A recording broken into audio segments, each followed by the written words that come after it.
Filho volta para casa e encontra seus pais abandonados e sozinhos na chuva. O que acontece depois? A porta do apartamento se abriu com um rangido seco. Rafael encostou a mala no corredor e respirou fundo.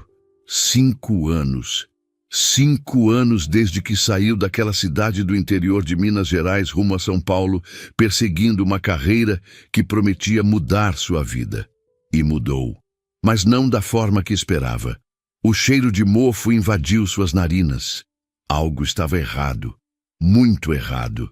O apartamento que ele alugara para os pais estava silencioso demais, escuro demais. Rafael acendeu a luz da sala e seu coração gelou. As paredes, antes bem cuidadas, agora mostravam manchas de umidade. Os móveis que ele mesmo escolhera com tanto carinho estavam cobertos por uma camada fina de poeira. Mamãe, papai! Silêncio. Rafael caminhou pela sala, seus passos ecoando no piso frio. Na cozinha, a pia estava vazia. A geladeira, quando aberta, revelou apenas alguns poucos itens vencidos. Seu estômago embrulhou. Onde estavam seus pais? Ele puxou o celular do bolso e discou o número da mãe. Nada. Caixa postal. Tentou o do pai. O mesmo silêncio eletrônico que o perseguia há semanas. Desde que perdeu o emprego na multinacional, Rafael vinha adiando aquela visita, prometendo a si mesmo que resolveria primeiro sua própria situação antes de encarar a família. Que filho egoísta eu fui! A culpa apertou seu peito como um torno. Rafael saiu do apartamento e desceu as escadas correndo. Precisava de respostas. A síndica do prédio, Dona Marlene, sempre soube de tudo o que acontecia naquele edifício. Ela abriu a porta com o rosto cansado de quem já viu demais na vida. Dona Marlene, meus pais, o senhor e a Dona Célia, a senhora sabe onde eles estão?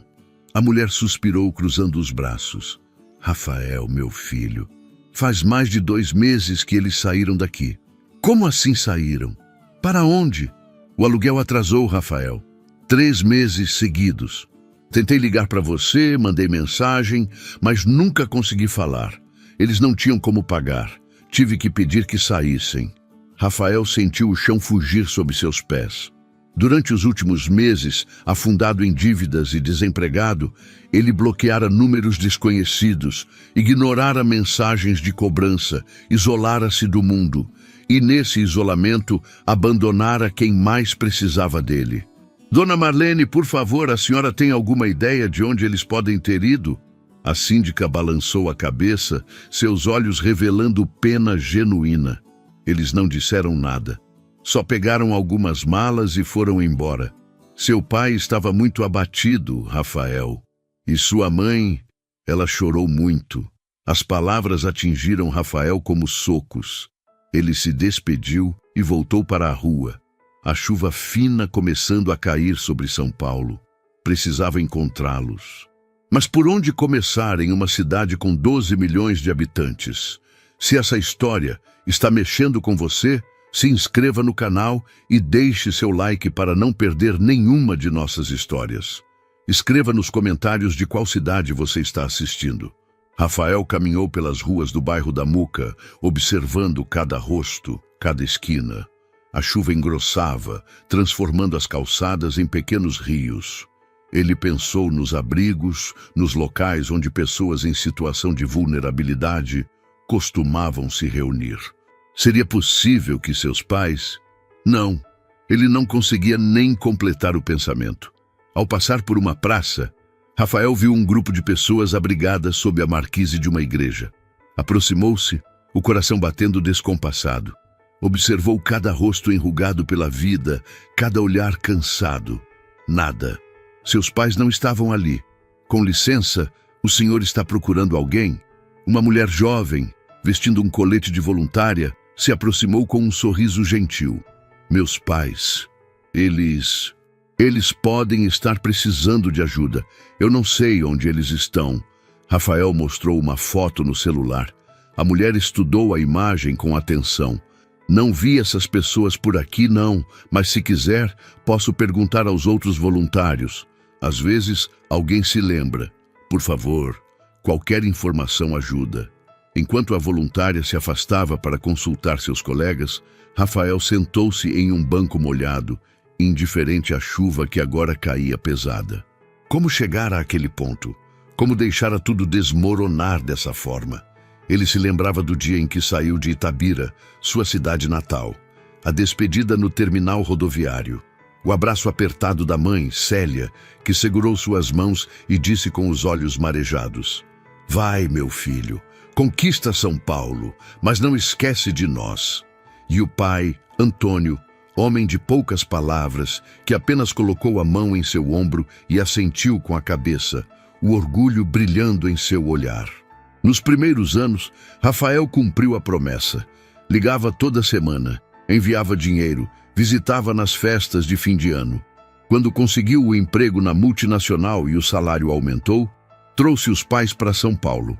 Alugou aquele apartamento, garantiu que não faltasse nada. Mas então veio a demissão, a economia despencando, as contas acumulando, o orgulho ferido. Rafael começou a se distanciar, inventando desculpas para não atender ligações, para não fazer as transferências mensais. Afinal, ele mesmo estava afundado. Como poderia cuidar de alguém se nem de si conseguia cuidar? A voluntária retornou, trazendo um homem mais velho ao seu lado. Seu Joaquim aqui disse que viu um casal parecido com a descrição. Conta para ele, seu Joaquim. O idoso coçou a barba grisalha, pensativo. Tem um casal de mais idade que apareceu por aqui faz umas semanas. Ficaram alguns dias na ocupação ali da rua Bresser. Mas não sei se continuam lá.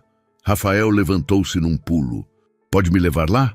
A ocupação era um prédio abandonado de 7 andares, com janelas quebradas e paredes pichadas.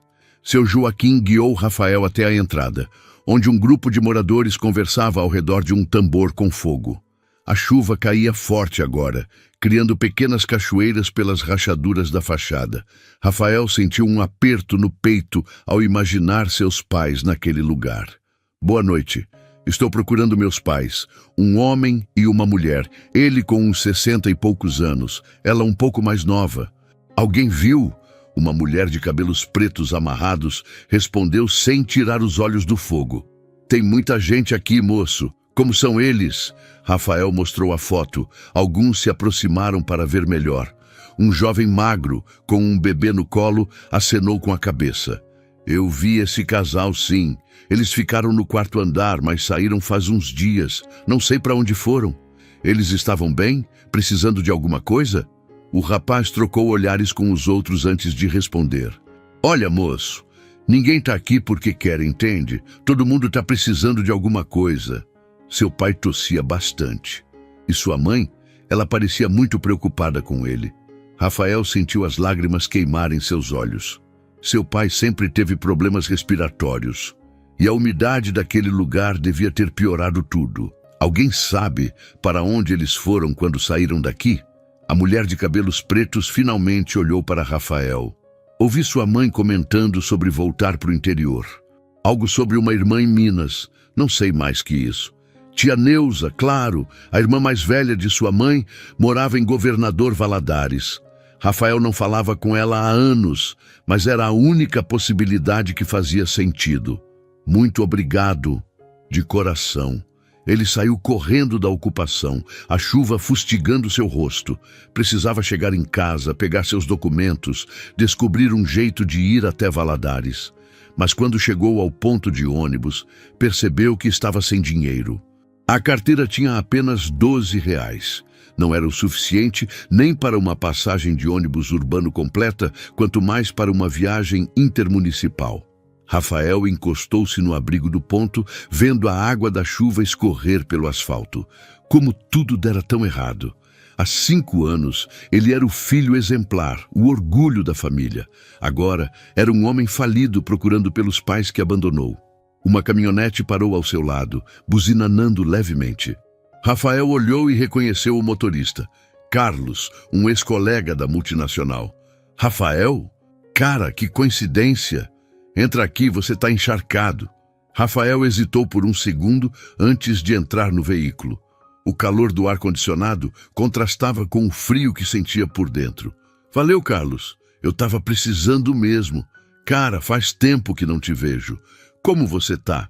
Conseguiu outro trampo depois da demissão? Rafael respirou fundo. Poderia mentir, manter as aparências. Mas estava cansado demais para isso. Não, Carlos, não consegui. E agora estou procurando meus pais. Eles estão passando por uma situação difícil e eu preciso encontrá-los. Carlos dirigiu em silêncio por alguns segundos, processando a informação. Onde eles estão? Acho que em Governador Valadares. Mas eu não tenho grana nem para passagem de ônibus, cara. Tô quebrado. Olha, eu não posso te levar até lá, mas posso te ajudar com a passagem. Quanto precisa? Rafael sentiu um nó na garganta. Orgulho e necessidade travavam uma batalha interna. Carlos, eu não posso aceitar isso. Relaxa, cara. Já passei por perrengue também. E família é família. Quanto? A passagem deve custar uns 150, 160 reais. Carlos pegou a carteira e tirou 200 reais, estendendo para Rafael. Pega e toma um lanche na rodoviária. Você parece que não come há dias. Rafael aceitou o dinheiro, as palavras faltando para expressar a gratidão que sentia. Eu vou te devolver, Carlos.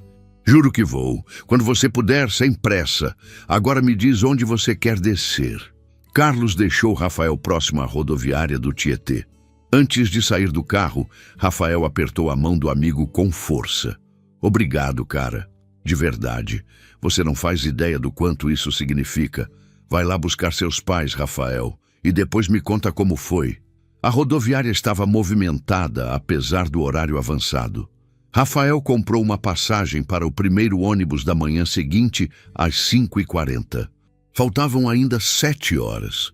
Ele se acomodou em um dos bancos do saguão, observando o vai e vem de pessoas com suas vidas, seus destinos, suas histórias.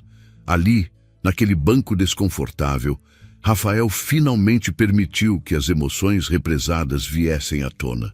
Chorou baixinho, encolhido, pensando em tudo que perdera por orgulho, por medo, por egoísmo. Pensou no pai tossindo naquele prédio abandonado, na mãe preocupada sem ter com quem contar. Um segurança se aproximou. Tá tudo bem, jovem? Rafael enxugou o rosto com a manga da camisa. Tá sim, só cansado. O segurança assentiu e se afastou. Rafael fechou os olhos, mas o sono não veio. Passou a noite em claro, repassando memórias, planejando o que diria quando encontrasse seus pais, se é que os encontraria. O ônibus deixou São Paulo quando o céu ainda estava escuro. Rafael encostou a cabeça na janela fria, observando a cidade gigante ir ficando para trás. A paisagem urbana gradualmente dava lugar a estradas, campos, pequenas cidades do interior. Ele pegou o celular e tentou mais uma vez ligar para a tia Neuza. Chamou, mas ninguém atendeu. Não sabia se o número ainda era o mesmo depois de tantos anos. Talvez ela tivesse mudado. Talvez nem morasse mais em Valadares. A incerteza corroía Rafael por dentro. E se seus pais não estivessem lá? E se ele fizesse toda aquela viagem para nada? Moço, vai descer em Valadares mesmo? Uma senhora idosa ao seu lado puxou conversa. Ela carregava uma sacola de crochê no colo e sorria com gentileza. Vou sim, senhora. Vai visitar parentes? Meus pais. Faz tempo que não os vejo. A senhora assentiu com compreensão. Família é tudo, meu filho. Nunca deixe passar muito tempo sem ver quem a gente ama. A vida passa rápido demais. As palavras ecoaram na mente de Rafael. Ele olhou para a senhora e viu a sabedoria que só os anos trazem. A senhora tem razão. Eu cometi erros. Deixei o tempo passar demais. Ainda dá para consertar, moço. Enquanto a gente está vivo, sempre dá. Conversaram durante boa parte da viagem. A senhora, Dona Amélia, contou sobre seus 8 filhos, 19 netos e 4 bisnetos. Falou sobre como a família sempre fora sua maior riqueza, mesmo tendo passado por momentos difíceis financeiramente. Quando eu perdi meu marido, Foram meus filhos que me seguraram. E quando minha filha mais nova ficou doente, foi a família toda que se juntou para cuidar dela. Dinheiro vai e vem, meu filho, mas família é para sempre. Rafael absorveu cada palavra. Aquela conversa simples com uma desconhecida em um ônibus estava remexendo algo profundo em seu interior. O ônibus fez uma parada em Teófilo Otoni para almoço. Rafael comprou um marmitex barato e comeu rapidamente. Ainda tinha que economizar o pouco dinheiro que sobrara. De volta ao ônibus, a paisagem mineira se revelava em sua beleza acidentada. Montanhas, vales, a vegetação característica do interior. Rafael dormiu por algumas horas e acordou com o ônibus já entrando em Governador Valadares. A cidade se espalhava ao longo do Rio Doce, com seus morros e construções que misturavam o antigo e o moderno. Eram quase 6 da tarde, quando desceu na rodoviária. O calor úmido do fim de tarde o envolveu imediatamente. Rafael pegou um papel onde tinha anotado o endereço antigo da tia Neuza. Rua Dona Cesarina, número 342, bairro Santa Rita. Pediu informações e soube que ficava relativamente perto. Decidiu ir a pé para economizar. Carregando apenas uma mochila pequena, Rafael caminhou pelas ruas da cidade, observando o movimento típico de fim de tarde no interior. Pessoas voltando do trabalho, crianças brincando nas calçadas, o comércio começando a fechar. 20 minutos depois, chegou à rua Dona Cesarina. Seu coração acelerou. O número 342 era uma casa simples, pintada de azul claro, com uma pequena varanda na frente. Rafael respirou fundo e tocou a campainha. Uma mulher de uns 50 anos atendeu. Não era a tia Neuza.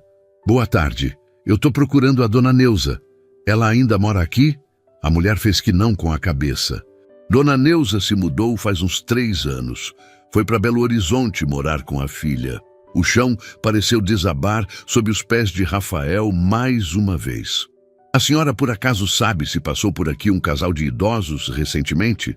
Meu pai e minha mãe, eles podem ter vindo procurar a dona Neuza. Não, moço, não vi ninguém não, mas deixa eu chamar meu marido, ele fica mais em casa. Um homem corpulento apareceu na porta. Que foi, meu bem? A mulher explicou rapidamente.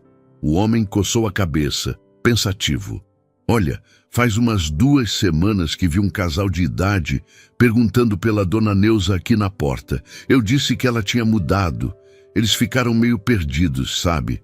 Sem saber para onde ir. Rafael sentiu um frio na espinha. O senhor sabe para onde eles foram? Não sei não, rapaz. Eles agradeceram e foram embora. Mas me lembro que o homem tossia bastante. Fiquei até preocupado. Era eles? Tinha que ser. O senhor não tem ideia de onde eles podem ter ido? O homem pensou por um momento. Olha, tem um abrigo ali na Rua Prudente de Moraes que ajuda gente em situação de necessidade. Talvez eles tenham procurado lá. Ou a Pastoral da Pessoa em situação de rua, que fica perto da catedral. Rafael anotou mentalmente os lugares e agradeceu ao casal. Já estava escurecendo. Decidiu primeiro tentar o abrigo da Rua Prudente de Moraes. O abrigo era uma construção térrea, simples, com paredes pintadas de branco e uma placa discreta na entrada. Centro de Acolhida, São Vicente de Paulo. Rafael tocou a campainha e uma freira atendeu. Boa noite, meu filho. Posso ajudar? Irmã, eu estou procurando meus pais. Eles podem ter passado por aqui nas últimas semanas. O nome deles é Antônio e Célia. A freira fez sinal para que ele entrasse. Vamos ver nos nossos registros. Acompanhe-me. O interior era limpo e organizado. Havia um refeitório pequeno, alguns quartos coletivos, uma sala de estar onde algumas pessoas assistiam televisão. A freira, que se apresentou como irmã Luciana, levou Rafael até uma pequena sala administrativa. Ela abriu um caderno de registros e começou a folhear. Antônio e Célia. Qual o sobrenome? Santos. Antônio Santos e Célia Santos. A freira passou o dedo pelas páginas, lendo atentamente cada nome. Rafael mal conseguia respirar de tanta ansiedade. Sim, eles estiveram aqui. Chegaram no dia 23 de dezembro. Rafael olhou para o calendário na parede. Hoje era dia 11 de janeiro. Fazia menos de 3 semanas. Eles ainda estão aqui? A freira balançou a cabeça negativamente. Ficaram apenas 4 dias. Seu pai estava muito doente, com uma tosse forte e febre. Conseguimos que ele fosse atendido no posto de saúde. O médico passou uns remédios para a bronquite. Sua mãe ficou muito preocupada. E depois, para onde eles foram? Irmã Luciana virou mais algumas páginas. Aqui diz que eles saíram no dia 27. Sua mãe comentou que iam tentar voltar para a cidade natal deles. Ela mencionou, deixa eu ver, Itabira. É isso, Itabira. Rafael sentiu uma mistura de alívio e desespero. Alívio porque finalmente tinha uma pista concreta. Desespero porque Itabira ficava a mais de 400 quilômetros dali. A senhora sabe como eles foram? Eles tinham dinheiro para passagem? A freira suspirou, seus olhos revelando compaixão. Fizemos uma vaquinha aqui no abrigo entre os funcionários e voluntários. Conseguimos juntar o suficiente para 2 passagens de ônibus. Não era muito, mas dava para chegar. Seu pai ainda estava fraco, mas sua mãe insistiu que ele ficaria melhor em casa deles. Rafael não conseguiu segurar as lágrimas. A bondade daquelas pessoas, ajudando seus pais quando ele próprio os havia abandonado, era demais para suportar. Muito obrigado, irmã. A senhora não faz ideia do quanto me ajudou. A freira colocou a mão no ombro de Rafael. Meu filho, posso fazer uma pergunta? Pode. Onde você estava quando seus pais precisaram de você? A pergunta foi como um soco no estômago. Rafael baixou a cabeça, a vergonha inundando cada fibra de seu ser. Eu estava perdido. Perdi meu emprego. Entrei em dívidas e achei que precisava resolver minha vida primeiro, antes de poder ajudá-los. Fui um covarde. A freira apertou seu ombro com mais força. Reconhecer o erro já é o primeiro passo para consertar. Seus pais amam você, isso eu pude ver no olhar de sua mãe. Ela falava de você com tanto orgulho, dizendo que você estava construindo uma vida grande em São Paulo. Ela ainda acredita em mim? Mãe sempre acredita, meu filho. Agora vá buscar eles. E quando encontrar, peça perdão. Não é tarde demais. Rafael saiu do abrigo com uma determinação renovada. Já era noite, tarde demais para pegar um ônibus para Itabira. Teria que esperar até a manhã seguinte. Com o pouco dinheiro que tinha, conseguiu pagar uma dormida em uma pensão barata perto da rodoviária. O quarto era minúsculo, com uma cama de solteiro e um ventilador velho que fazia mais barulho que ventilava. Rafael deitou-se e pegou o celular. Abriu o álbum de fotos e começou a rolar as imagens antigas. Encontrou uma foto de 2 anos atrás, no aniversário de 60 anos do pai. Toda a família reunida na pequena casa em Itabira. Ele estava lá, sorridente, abraçado aos pais. Como tudo mudou tão rápido. Rafael ligou para Itabira e conseguiu falar com um primo, Marcelo. Marcelo, é o Rafael. Você viu o tio Antônio e a tia Célia por aí recentemente? Rafael? Cara, faz tempo? Não vi não. Eles estão em São Paulo com você, né?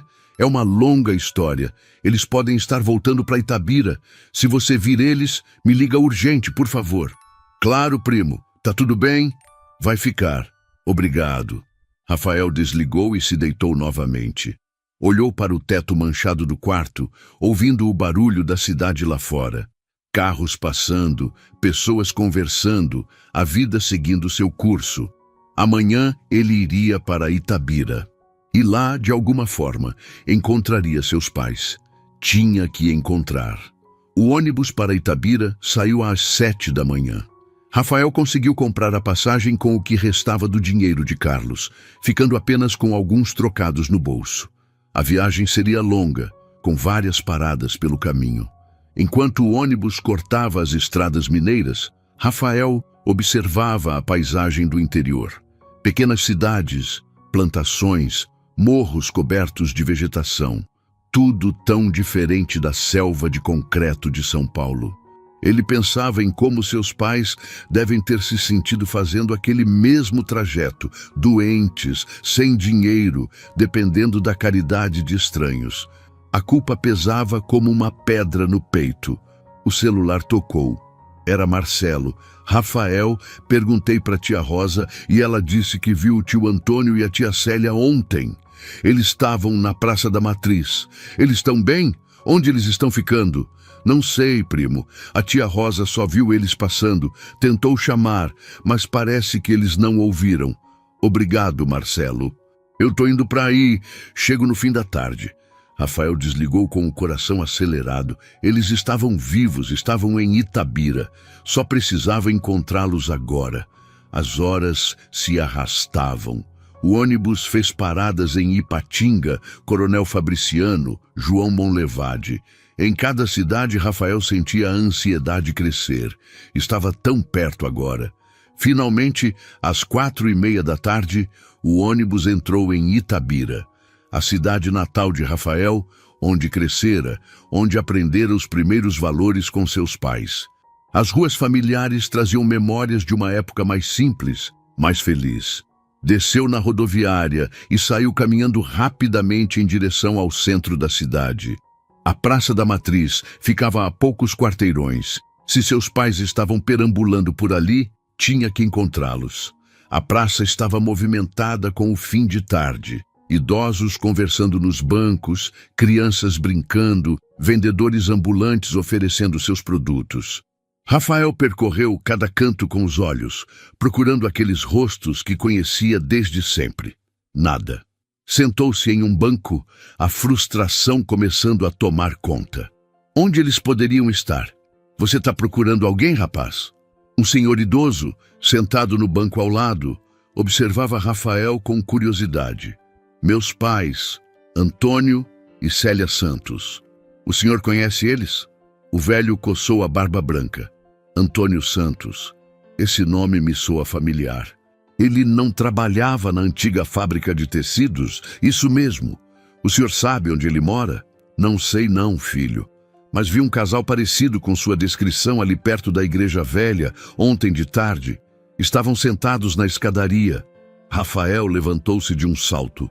A Igreja Velha de São José? Essa mesma. Rafael saiu correndo. A igreja de São José ficava no alto de um morro, na parte antiga da cidade. Subiu as ruas íngremes com o fôlego curto, o coração batendo acelerado tanto pelo esforço quanto pela expectativa. Quando chegou ao topo, a igreja estava ali, imponente, com sua arquitetura colonial preservada. Mas não havia ninguém na escadaria. Rafael aproximou-se e viu que a porta da igreja estava entreaberta. Entrou devagar, o som de seus passos ecoando no interior silencioso. Alguns bancos adiante, duas figuras estavam ajoelhadas, rezando. O coração de Rafael quase parou quando reconheceu a postura curvada do pai, o lenço florido que a mãe sempre usava na cabeça. Por um momento, ficou paralisado, incapaz de se mover ou falar. Apenas observou seus pais ali, rezando, provavelmente pedindo a Deus por alívio, por ajuda, por esperança. Rafael caminhou devagar pelo corredor central da igreja.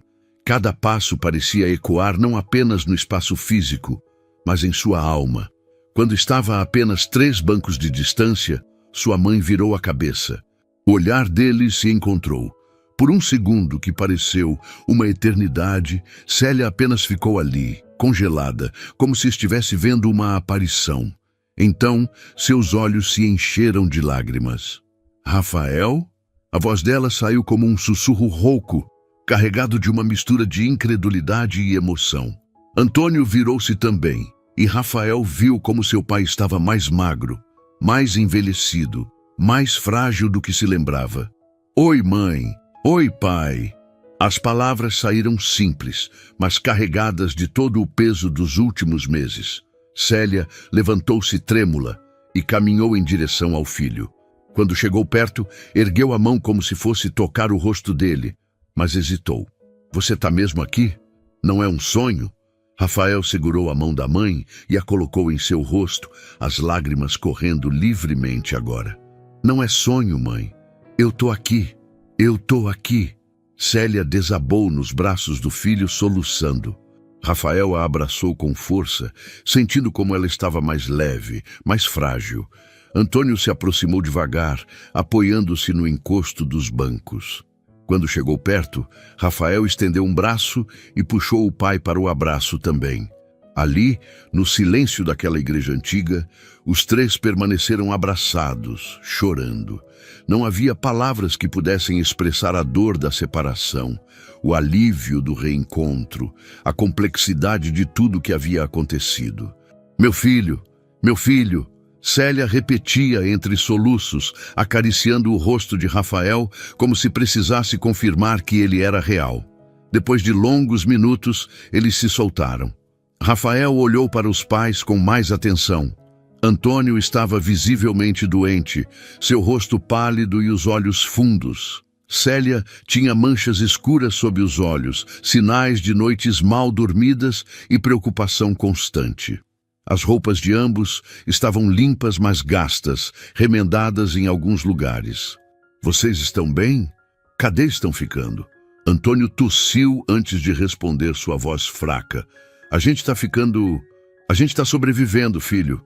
Célia segurou a mão de Rafael. Depois que saímos do apartamento em São Paulo, tentamos te ligar tantas vezes. Mandamos mensagens, mas você nunca respondia. A gente não sabia o que fazer. Rafael fechou os olhos, a culpa perfurando seu peito como uma faca. Eu sei, mãe. Eu sei, e não tenho desculpa. Eu perdi meu emprego, entrei em dívidas, e em vez de pedir ajuda, em vez de ser honesto com vocês, eu fugi. Bloqueei os números, me isolei. Fui um covarde. Fui o pior filho que vocês podiam ter. Não fala assim, Antônio interrompeu com firmeza, apesar da voz fraca. Você é nosso filho, a gente ama você, mas eu abandonei vocês quando mais precisavam de mim. Rafael exclamou, a voz quebrando. Vocês viveram em prédio abandonado, passaram fome, frio, ficaram doentes, e eu não estava lá. Que filho faz isso? Célia apertou a mão dele com força. Um filho humano, Rafael. Um filho que também estava sofrendo, que também estava perdido. A gente nunca deixou de acreditar em você. Como vocês podem me perdoar tão fácil assim? Antônio sentou-se no banco, cansado. Rafael e Célia sentaram-se ao lado dele. Porque a gente já perdoou faz tempo, o pai respondeu. Lá em São Paulo, quando tivemos que sair do apartamento, sua mãe quis ficar com raiva de você. Mas eu disse para ela, nosso filho está passando por algo difícil, e quando ele conseguir, ele vai nos procurar. Eu tinha certeza disso, e eu estava certo, Antônio continuou, colocando a mão trêmula sobre a de Rafael. Você está aqui agora, é isso que importa. Rafael abraçou o pai novamente, sentindo os ossos proeminentes sob a camisa. Vamos sair daqui, vocês precisam comer, descansar. Onde vocês estão dormindo? Célia trocou um olhar com Antônio antes de responder. A gente está ficando na casa de Dona Geralda. Você lembra dela? A vizinha antiga nossa. Lembro sim. Ela aceitou vocês lá? Ela ofereceu um quartinho nos fundos. A gente ajuda ela com as tarefas da casa. Seu pai faz uns bicos quando consegue. Mas ele está muito fraco, Rafael. Precisa de um médico de verdade. Ele vai ter, eu prometo. Vamos dar um jeito nisso tudo. Rafael ajudou os pais a se levantarem e os três saíram da igreja. O sol já estava se pondo, tingindo o céu de Itabira com tons de laranja e rosa. Caminharam devagar pelas ruas da cidade antiga, Antônio parando algumas vezes para recuperar o fôlego. A casa de Dona Geralda era uma construção simples de 2 andares, com pintura descascada, mas bem cuidada. A senhora já estava na porta quando chegaram, como se soubesse que algo importante estava acontecendo. Dona Geralda, a senhora se lembra de mim? Sou o Rafael, filho do Antônio e da Célia. A mulher de uns 70 anos sorriu amplamente. Como não lembrar? Menino, você cresceu tanto. Sua mãe me contou que você estava em São Paulo. Estava, mas agora vim buscar meus pais. Dona Geralda, eu não sei como agradecer a senhora por ter acolhido eles. Imagina, menino. A gente ajuda quem precisa. Seu pai e sua mãe são gente boa, trabalhadora. Entraram aqui sem pedir nada de mão beijada, sempre ajudando no que podem. Rafael sentiu mais uma vez o contraste entre a bondade de estranhos e sua própria ausência. Dona Geralda mostrou o quartinho onde os pais estavam ficando. Era pequeno, com apenas uma cama de casal velha, um guarda-roupa antigo e uma janela que dava para o quintal. Mas estava limpo e organizado. Vocês têm roupas? Outras coisas? Célia apontou para 2 malas pequenas no canto do quarto.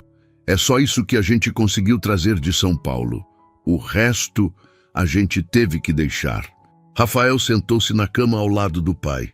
Pai, a gente precisa te levar num médico amanhã mesmo. Essa tosse não tá boa. Filho, médico custa caro. Exames, remédios. A gente não tem como pagar. Eu dou um jeito. Não importa como, mas eu dou. Célia sentou-se do outro lado da cama. Rafael, você disse que perdeu seu emprego. Como você vai conseguir dinheiro? Rafael respirou fundo. Era hora de ser completamente honesto. Eu não sei ainda, mãe. Eu vim para cá com quase nada. Um amigo me emprestou dinheiro para passagem. Mas eu vou conseguir. Vou trabalhar em qualquer coisa, fazer bico, o que for preciso. Mas primeiro a gente resolve a saúde do pai.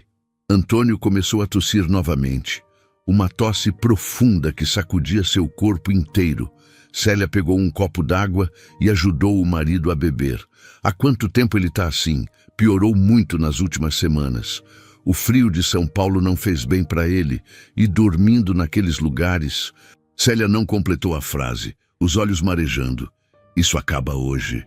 A partir de agora, eu cuido de vocês, como deveria ter feito desde o começo. Dona Geralda bateu na porta. Gente, fiz uma janta simples.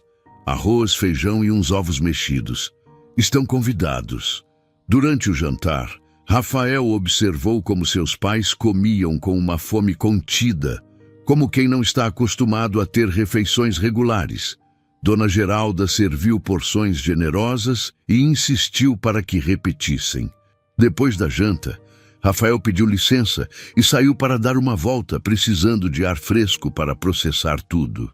Caminhou pelas ruas familiares de Itabira, passando pela antiga escola onde estudou, pela praça onde jogava bola com os amigos, pelo bar onde seu pai costumava tomar cerveja aos domingos. Parou em frente ao bar.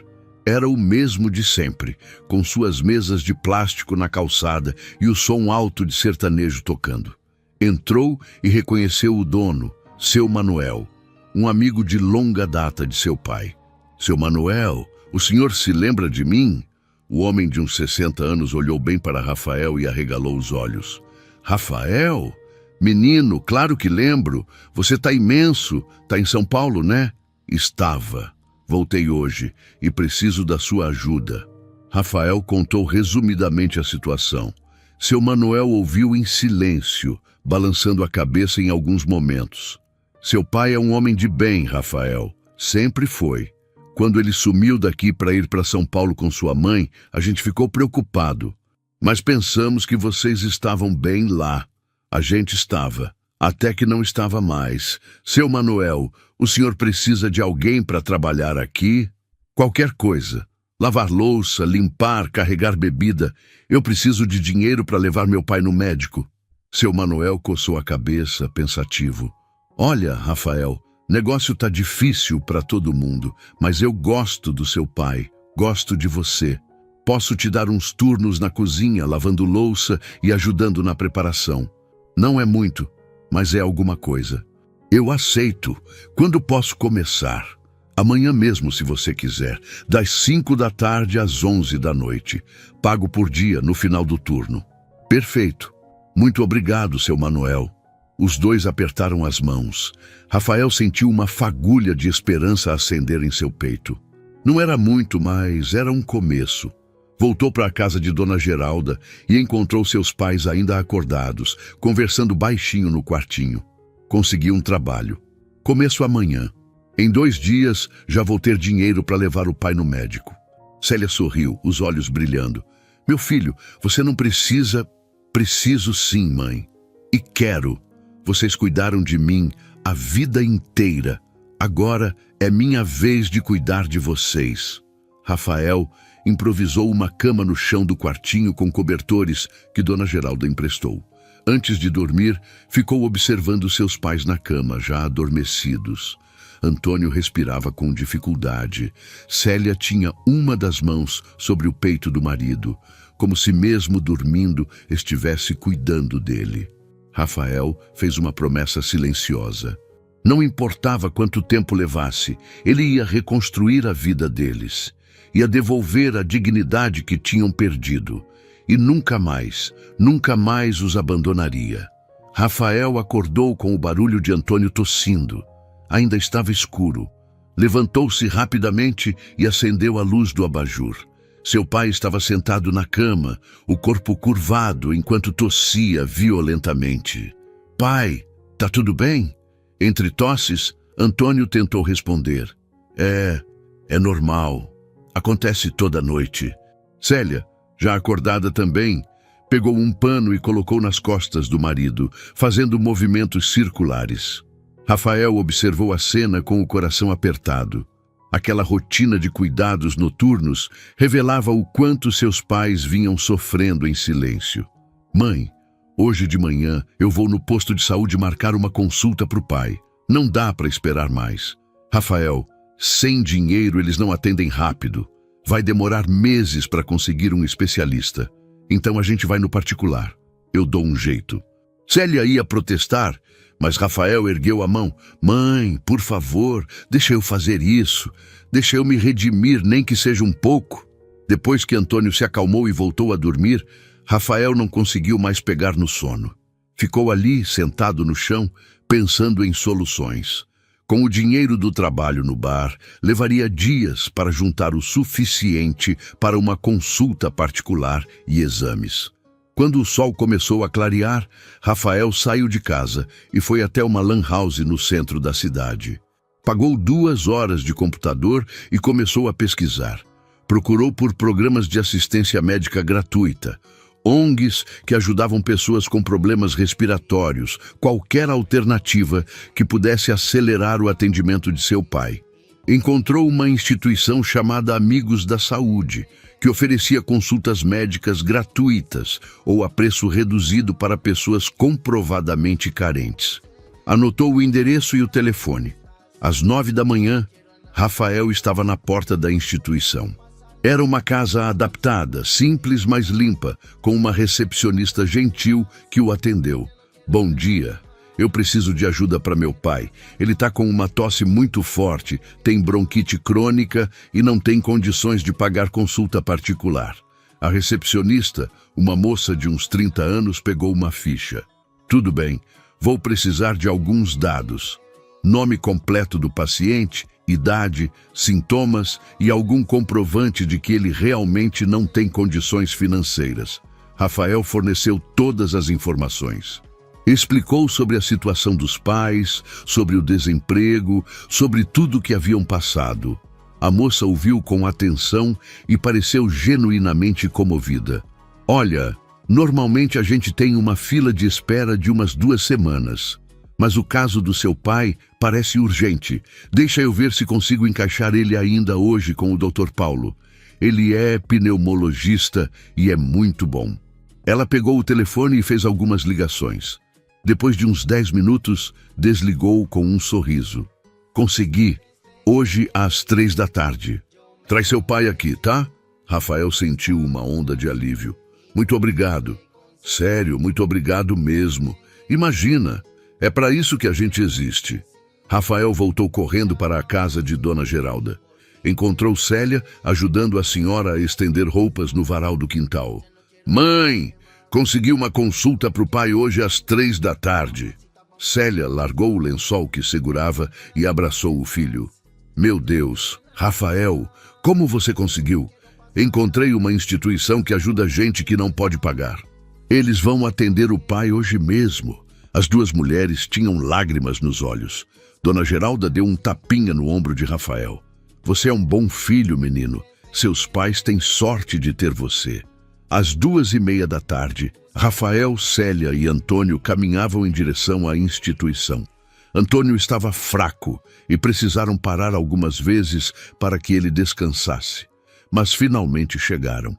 O Dr. Paulo era um homem de uns 50 anos, com cabelos grisalhos e um sorriso acolhedor.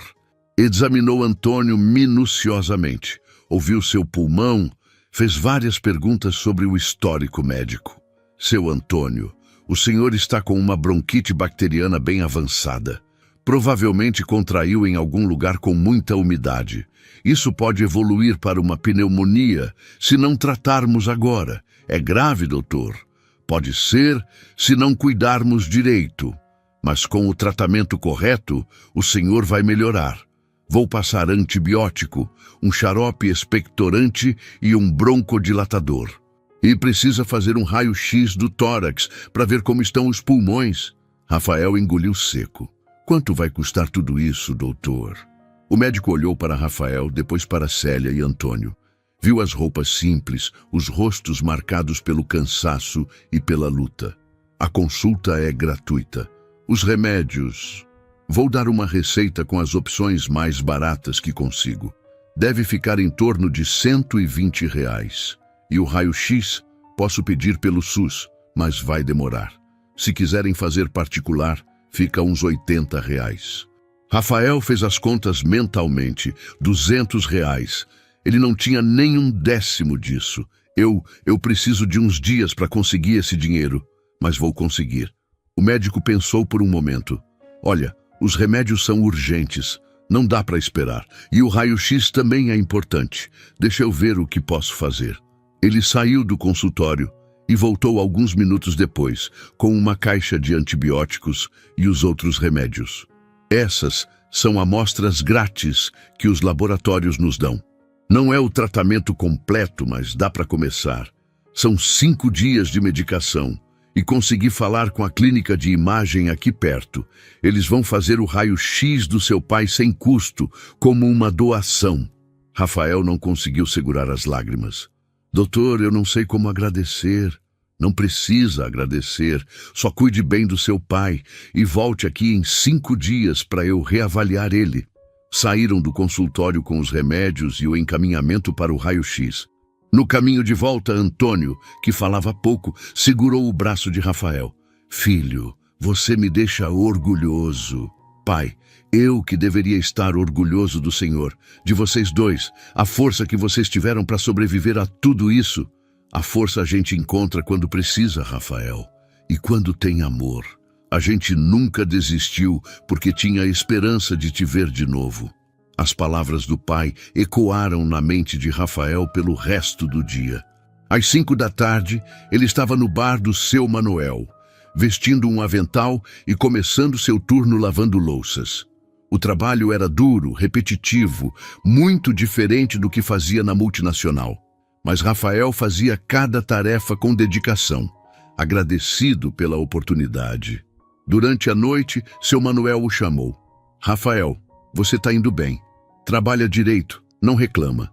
Se quiser, posso te dar mais alguns turnos durante a semana. Eu quero sim, seu Manuel. Preciso do dinheiro. Imagino. Seu pai está melhor? Foi no médico hoje. Precisa de tratamento e exames. Olha, Rafael, seu Manuel hesitou antes de continuar. Eu não sou rico, mas posso adiantar uma parte do pagamento. Não muito, mas uns R$ 200 eu consigo te dar agora. Aí você vai descontando do salário aos poucos. Rafael sentiu os olhos arderem mais uma vez.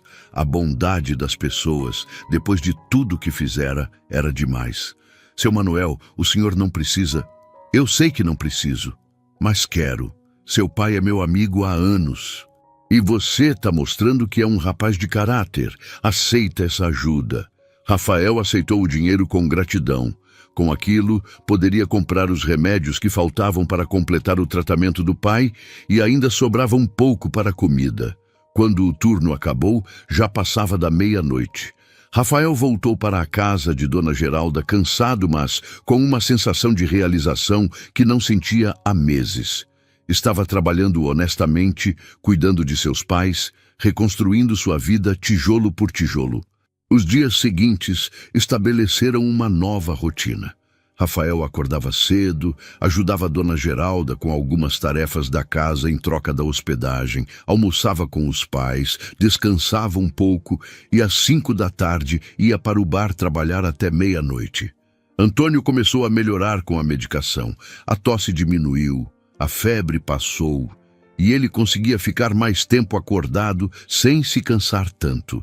Célia, vendo o marido melhor e o filho presente, parecia rejuvenescer a cada dia. Mas Rafael sabia que aquela solução era temporária. Eles não podiam viver indefinidamente na casa de Dona Geralda. Precisavam de um lugar próprio, de uma renda estável, de um futuro mais seguro. Uma noite, depois do trabalho, Rafael conversou com seu Manuel sobre isso. Seu Manuel, o senhor conhece algum lugar para alugar aqui em Itabira? Algo simples, barato? O dono do bar pensou por um momento. Tem um casinha ali na Rua das Flores que o dono está querendo alugar. Não é grande coisa, mas é limpa. Acho que ele pede uns R$ 600 por mês. Rafael fez as contas. Com o que ganhava no bar, não daria para pagar aluguel e ainda sustentar os pais. Precisava de mais renda. Seu Manuel, o senhor não precisa de mais um funcionário durante o dia? Posso fazer horário dobrado. Rafael, você já trabalha 6 horas por noite. Não aguenta muito mais que isso, não. Eu aguento. Preciso juntar dinheiro. Seu Manuel olhou para o rapaz com admiração e preocupação. Tá bom, mas só até você conseguir outro emprego melhor. Não quero que você se mate de trabalhar. A partir de amanhã, você trabalha das 2 às 5 ajudando na preparação para a noite e das 5 às 11 na cozinha. Mas nos finais de semana você descansa, ouviu? Rafael concordou. No dia seguinte, Antônio teve a consulta de retorno com o Dr. Paulo. O médico ficou satisfeito com a evolução. Seu Antônio, o senhor está respondendo bem ao tratamento.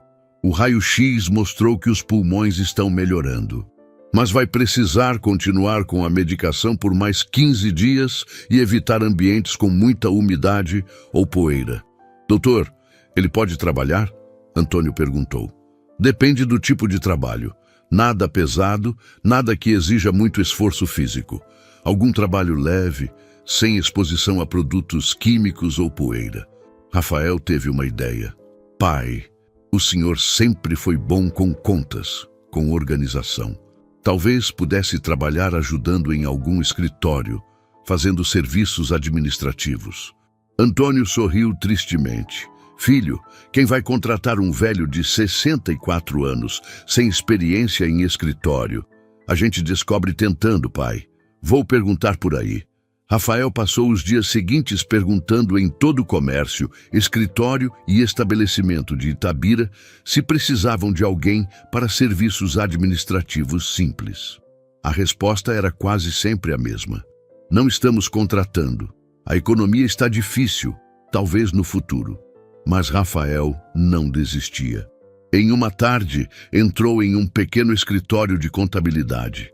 A proprietária, Dona Beatriz, uma senhora elegante de uns 60 anos, o atendeu pessoalmente. Boa tarde. Meu nome é Rafael e estou procurando emprego para meu pai. Ele é muito organizado, tem experiência com números, trabalhou muitos anos em fábrica no controle de estoque. Dona Beatriz olhou para Rafael com atenção. Quantos anos ele tem? 64. E por que você está procurando emprego para ele ao invés dele mesmo procurar?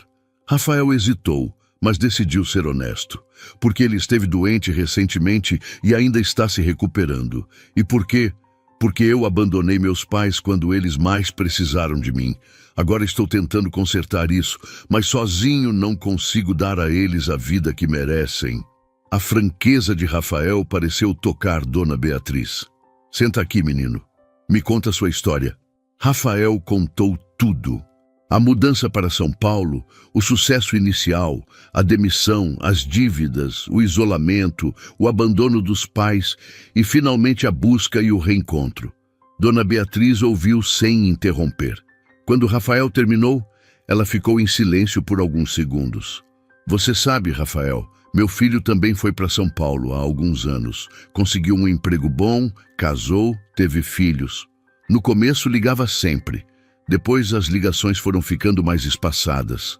Hoje, se eu falar com ele uma vez por mês, é muito. Ela suspirou.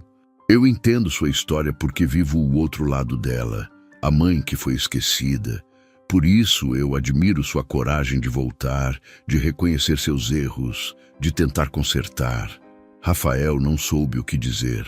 Eu preciso de alguém para organizar arquivos, fazer lançamentos simples no computador, atender telefone. Não pago muito, mas se seu pai quiser, pode começar segunda-feira. 4 horas por dia, das 9 ao meio-dia e da 1 às 2. Pago R$ 800 por mês. Dona Beatriz, a senhora não sabe o quanto isso significa. Só tem uma condição. Ele tem que vir aqui pessoalmente amanhã para uma conversa. Quero conhecer esse homem que criou um filho capaz de tanto arrependimento e tanta luta para se redimir. Ele vem, eu garanto.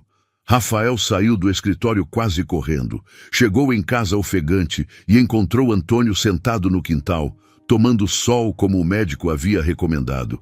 Pai, consegui um emprego para o senhor? Antônio levantou-se, surpreso. Como assim, filho? Rafael explicou tudo animadamente. Célia saiu de dentro da casa ao ouvir a empolgação do filho. Meu Deus, Rafael, isso é maravilhoso! Antônio, porém, parecia preocupado. Filho, eu não sei mexer direito com o computador. Faz anos que não trabalho em escritório. A dona do escritório disse que é coisa simples e ela quer conhecer o senhor amanhã. Por favor, pai, aceita essa chance. Antônio olhou para Célia, que assentiu encorajadoramente. Então, olhou para Rafael e sorriu. Tá bom, filho, eu vou. No dia seguinte, Rafael ajudou o pai a se arrumar para a entrevista. Antônio vestiu a roupa mais bonita que tinha, uma calça social um pouco larga demais por causa do peso que perdera e uma camisa que Célia passou com cuidado. Quando chegaram ao escritório de Dona Beatriz, Rafael ficou na recepção enquanto ela conversava com Antônio em sua sala particular. A conversa durou quase 1 hora. Quando saíram, Antônio estava com os olhos vermelhos, como se tivesse chorado. Dona Beatriz sorria. Seu pai começa segunda-feira, Rafael, e eu já adiantei o pagamento da primeira semana para ele. R$ 200. Ela entregou o dinheiro para Antônio, que segurou as notas com as mãos trêmulas. Dona Beatriz, eu prometo que não vou decepcionar a senhora. Eu sei que não vai, seu Antônio. Vejo isso no seu caráter e no filho que o senhor criou. Do lado de fora do escritório, Rafael abraçou o pai. Tô orgulhoso do senhor, pai. Antônio riu entre lágrimas. Eu é que estou orgulhoso de você, meu filho, muito orgulhoso. Com o dinheiro que Antônio recebera adiantado e o que Rafael juntava no bar, eles conseguiram alugar a casinha na Rua das Flores. Era pequena, com apenas 2 quartos, uma sala, cozinha e banheiro. Mas era deles. Dona Geralda ficou feliz pela nova fase da família, mas triste por perder a companhia. Vocês podem visitar sempre, hein? Já acostumei com vocês aqui. A gente visita sim, Dona Geralda, e muito obrigado por tudo. A senhora salvou meus pais. No sábado, Rafael, com a ajuda de seu Manuel e alguns vizinhos, mobiliou a casa com o básico. Conseguiram uma geladeira usada doada, um fogão de segunda mão que compraram barato, algumas camas e uma mesa com cadeiras. Não era luxo, mas era um lar. Na primeira noite na casa nova, os 3 jantaram juntos na mesa pequena da cozinha. Célia havia feito arroz, feijão e frango ensopado. A comida simples tinha gosto de recomeço. Depois do jantar, sentaram-se na sala. Não tinham televisão ainda, mas isso não importava. Tinham uns aos outros. Rafael, Antônio começou. sua voz ainda fraca, mas firme. Eu nunca te contei sobre meu pai, seu avô. Não, pai. O senhor nunca fala dele. Ele me abandonou quando eu tinha 12 anos. Foi embora com outra mulher e nunca mais voltou. Minha mãe criou a mim e meus 2 irmãos sozinha, trabalhando como lavadeira. Antônio pausou, as memórias antigas ressurgindo. Eu cresci com muita raiva dele. Jurei que quando tivesse filhos, nunca os abandonaria e cumpri essa promessa com você e seus irmãos. Eu sei, pai. O senhor sempre foi um pai presente, mas quando você se afastou, quando parou de responder nossas ligações, eu entendi meu pai pela primeira vez na vida. Entendi que às vezes a gente se perde, que às vezes a vida fica pesada demais. E em vez de raiva, eu senti compaixão. Por ele, por você, por todos nós que somos humanos e imperfeitos. Rafael sentiu um nó na garganta. Pai, eu não mereço essa compreensão. Todos merecemos, filho, porque todos erramos. O que importa é o que fazemos depois do erro. Célia segurou a mão dos 2 homens. Essa família já sofreu demais. Agora é hora de reconstruir. Juntos. Os 3 ficaram ali, de mãos dadas, em silêncio. Era um momento de cura, de perdão, de renovação. Nos dias seguintes, a rotina da família se estabeleceu. Antônio ia para o escritório todas as manhãs, voltava para casa, almoçava com Célia e descansava à tarde. Rafael trabalhava no bar, chegava tarde em casa, mas sempre acordava cedo para tomar café com os pais antes de Antônio sair para o trabalho. Célia conseguiu um trabalho como faxineira em 2 casas, 3 vezes por semana. Não era o que ela sonhara, mas o dinheiro ajudava e ela se sentia útil novamente.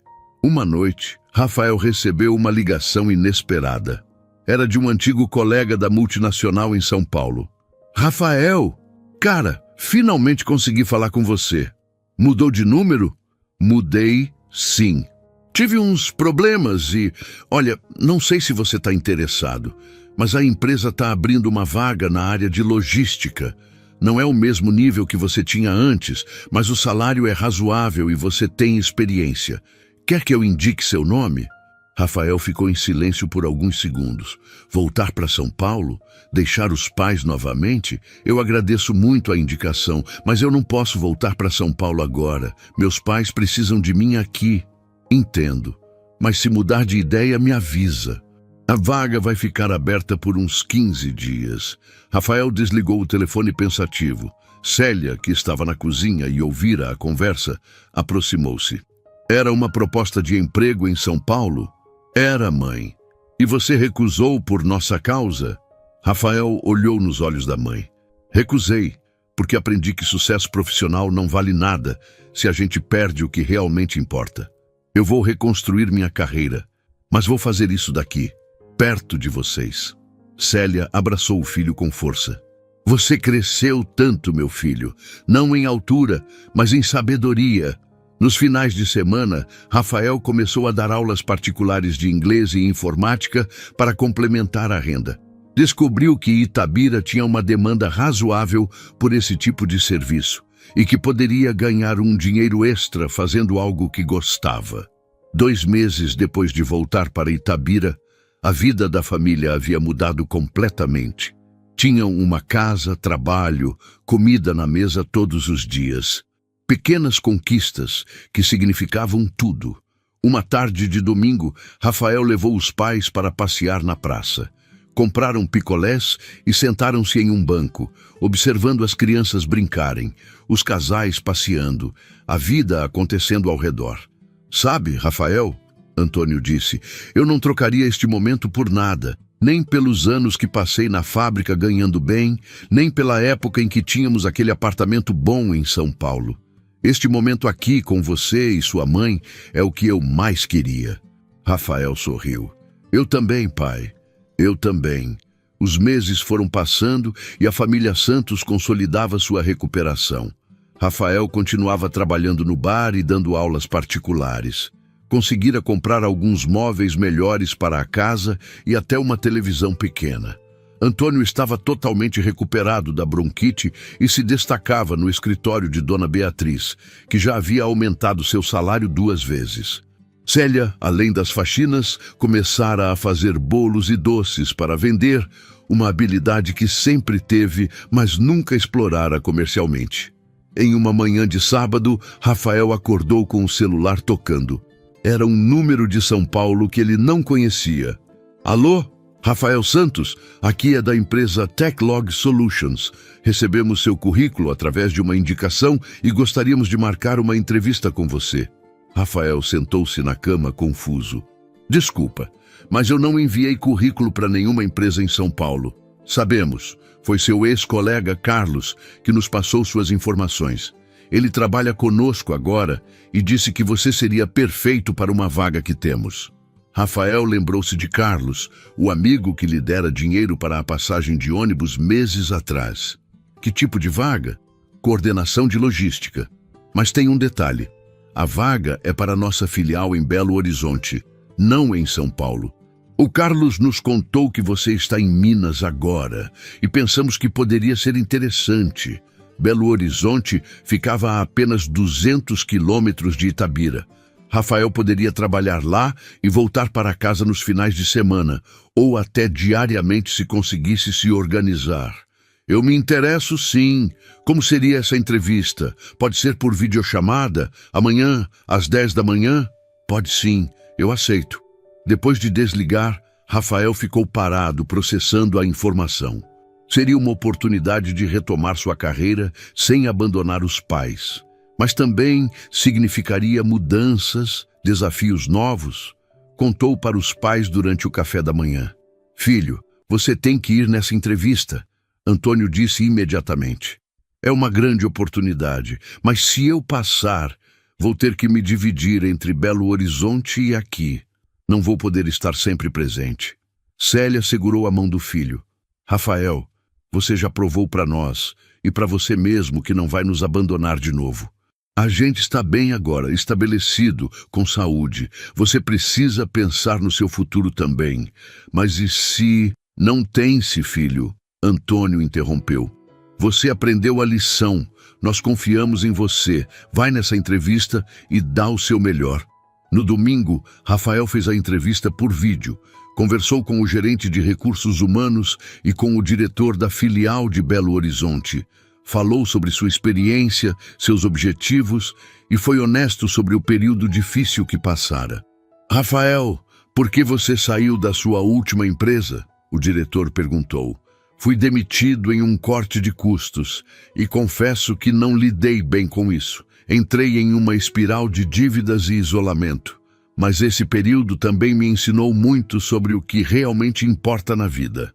E o que importa? Família, responsabilidade, humildade. Aprendi que sucesso profissional sem base emocional e familiar sólida é vazio. Agora estou pronto para crescer de novo, mas da forma certa. A sinceridade de Rafael pareceu impressionar os entrevistadores. 3 dias depois, recebeu a ligação com a proposta. O salário era bom. Não tão alto quanto o que ganhava na multinacional, mas suficiente para reconstruir sua vida financeira e ainda ajudar os pais. Aceitou a proposta. Começaria em 2 semanas. A notícia se espalhou pela família e pelos amigos em Itabira. Seu Manuel organizou uma pequena festa de despedida no bar, mesmo Rafael garantindo que voltaria todo final de semana. Você é um exemplo, rapaz, seu Manuel disse emocionado. Caiu, mas levantou, e levantou com dignidade. Dona Beatriz também quis se despedir de Rafael pessoalmente. Obrigado por trazer seu pai aqui. Ele é um dos melhores funcionários que já tive. E você, cuide-se em Belo Horizonte, mas não esqueça de onde veio e de quem te ama. No dia de partir para Belo Horizonte, Rafael arrumou uma mala pequena. Alugara um quarto em uma pensão perto da empresa para os dias de semana. Voltaria para Itabira toda sexta à noite e ficaria até domingo à noite com os pais. Célia preparou um café da manhã especial, com todas as comidas que Rafael mais gostava. Antônio ficou mais quieto que o normal, mas Rafael sabia que era emoção contida. Quando chegou a hora de sair, os 3 se abraçaram na porta de casa. Vocês vão ficar bem? Rafael perguntou pela 10ª vez. A gente vai, filho. E você também vai, Célia respondeu, enxugando as lágrimas. Antônio colocou a mão no ombro de Rafael. Vem, filho, conquista Belos Horizontes, mas agora você sabe o caminho de volta para casa e sabe que a gente tá sempre aqui. Rafael entrou no ônibus com o coração apertado, mas cheio de esperança. Olhou pela janela e viu os pais acenando. Acenou de volta até que eles desaparecessem de vista. A jornada para Belo Horizonte foi tranquila. Rafael passou o tempo pensando em tudo o que acontecera nos últimos meses. A queda, a busca, o reencontro, a reconstrução. Era como se tivesse vivido várias vidas em poucos meses. Chegou à pensão no fim da tarde. O quarto era simples, mas confortável. Arrumou suas coisas e ligou para os pais. Cheguei bem, mãe. O quarto é bom. A dona da pensão é gente boa. Que bom, filho. Come direitinho, viu? Não fica pulando refeição, pode deixar. Amo vocês. A gente também te ama. O primeiro dia na Techlog Solutions foi intenso. Rafael foi apresentado à equipe, conheceu os processos da empresa, começou a entender os desafios da posição. Era diferente do que fazia antes, mas empolgante. Nos primeiros meses, Rafael se dedicou intensamente ao trabalho, mas sempre, sem exceção, voltava para Itabira nos finais de semana. Chegava na sexta à noite exausto, mas o sorriso dos pais, quando abriam a porta, valia qualquer cansaço. Aos poucos, começou a subir na empresa. Suas ideias eram ouvidas, seus projetos aprovados. Em 6 meses, recebeu sua primeira promoção. O salário aumentou e ele pôde finalmente quitar as dívidas antigas que ainda o perseguiam. Com o dinheiro extra, Rafael fez questão de melhorar a casa dos pais. Reformou o banheiro que tinha infiltração, pintou as paredes, comprou móveis novos. Antônio resistiu no começo, dizendo que não precisava, mas Rafael insistiu. Pai, deixa eu fazer isso. Não é obrigação, é alegria. Alegria de poder retribuir tudo que vocês fizeram por mim. Um dia, Rafael recebeu uma ligação de Carlos.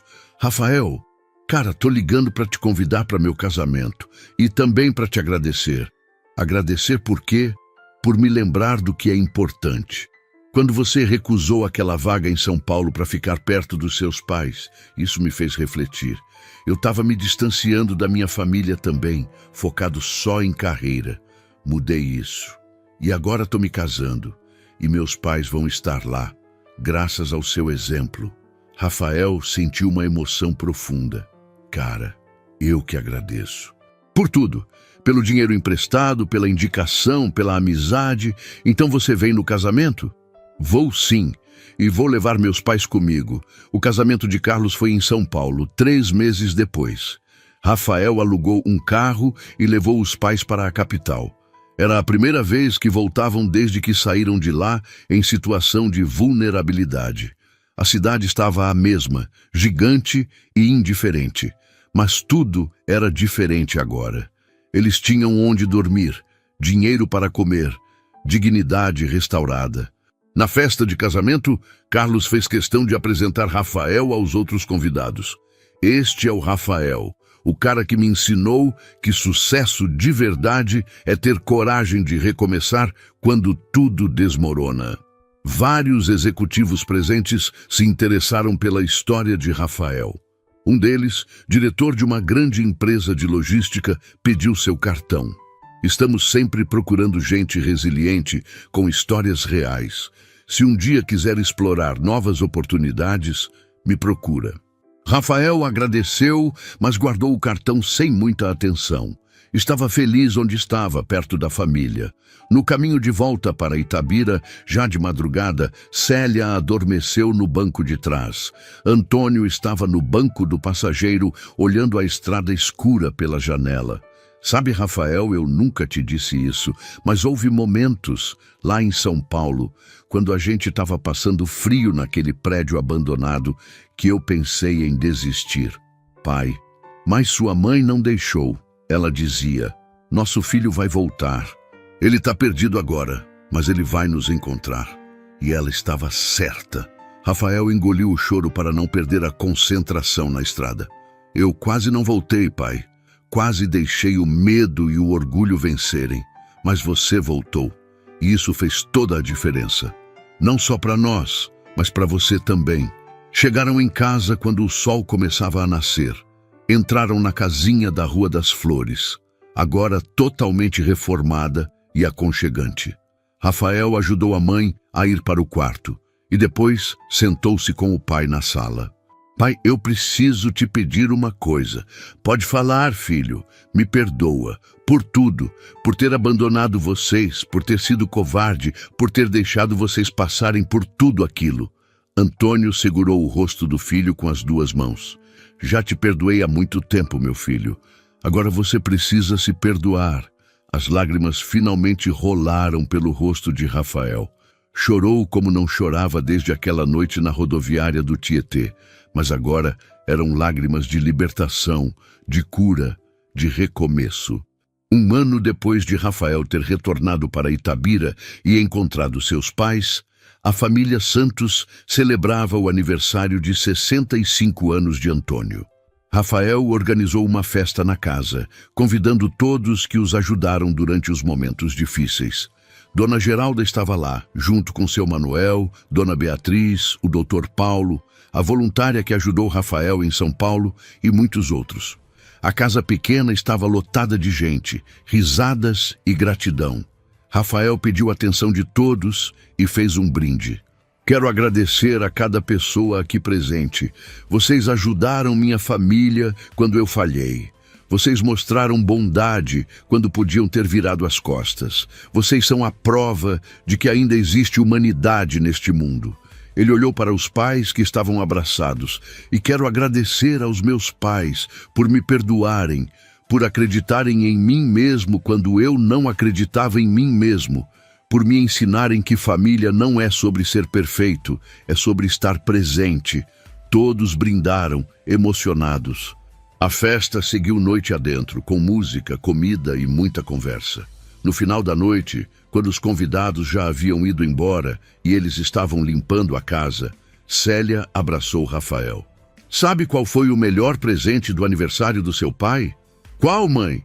Ter você aqui, vivo, saudável, feliz. Isso vale mais que qualquer coisa material. Rafael abraçou a mãe e o pai, os três formando um círculo de amor e proteção. Meses depois, Rafael recebeu uma promoção importante na empresa. Agora era gerente regional, com um salário que permitia não apenas sustentar-se bem, mas também garantir conforto aos pais. Ajudou Antônio a se aposentar dignamente e permitiu que Célia parasse com as faxinas e se dedicasse apenas aos doces, que agora vendia em uma pequena loja que Rafael ajudara a montar. A vida não era perfeita, ainda havia contas para pagar, desafios para enfrentar, dias difíceis. Mas era uma vida real, construída sobre bases sólidas de amor, perdão e responsabilidade. Em uma tarde de domingo, Rafael estava sentado na varanda da casa com os pais, tomando café e conversando sobre amenidades. O sol da tarde iluminava a Rua das Flores. Crianças brincavam na calçada. Vizinhos conversavam nas portas. Pai, mãe, posso fazer uma pergunta? Claro, filho, Célia respondeu. Vocês são felizes? Antônio e Célia trocaram um olhar cúmplice antes de responder. Somos, filho. Muito felizes, Antônio disse. Tivemos momentos difíceis, é verdade. Mas hoje, tendo você aqui, tendo nossa casa, nossa saúde, nossa dignidade, somos muito felizes. E você, Rafael, é feliz? Célia perguntou.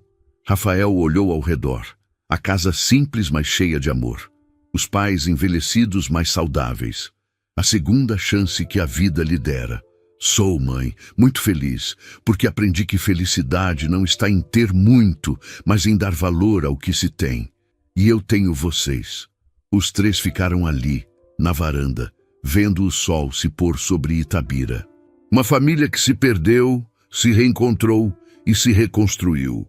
Uma história de falhas e redenção, de abandono e retorno, de desespero e esperança. Rafael pegou o celular e tirou uma foto dos três. Olhou para a imagem e sorriu. Aquela foto não mostraria para ninguém em redes sociais. Não usaria para impressionar desconhecidos. Aquela foto era só dele, para guardar no coração. A foto de uma família que aprendeu que o amor verdadeiro sobrevive a qualquer tempestade.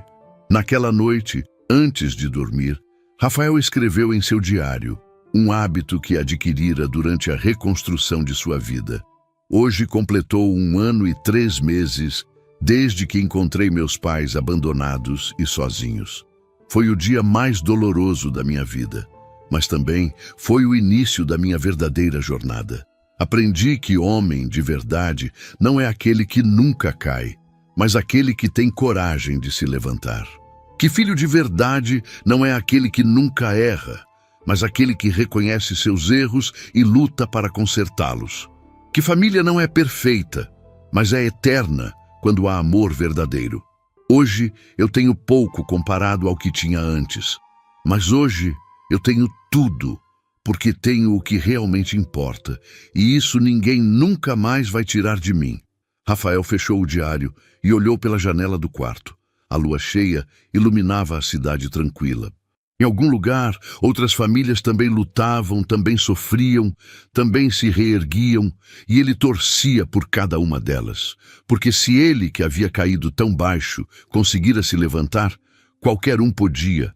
Tudo que precisava era coragem para encarar os próprios erros, humildade para pedir perdão e determinação para reconstruir, tijolo por tijolo, o que foi destruído.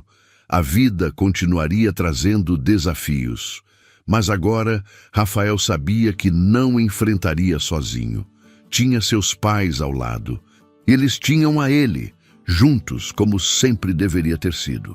Se você chegou até aqui nesta história, deixe nos comentários o que mais te tocou. Compartilhe de qual cidade você está assistindo e se inscreva no canal para não perder nossas próximas histórias. Histórias reais que tocam o coração e nos fazem refletir sobre o que realmente importa na vida. Até a próxima.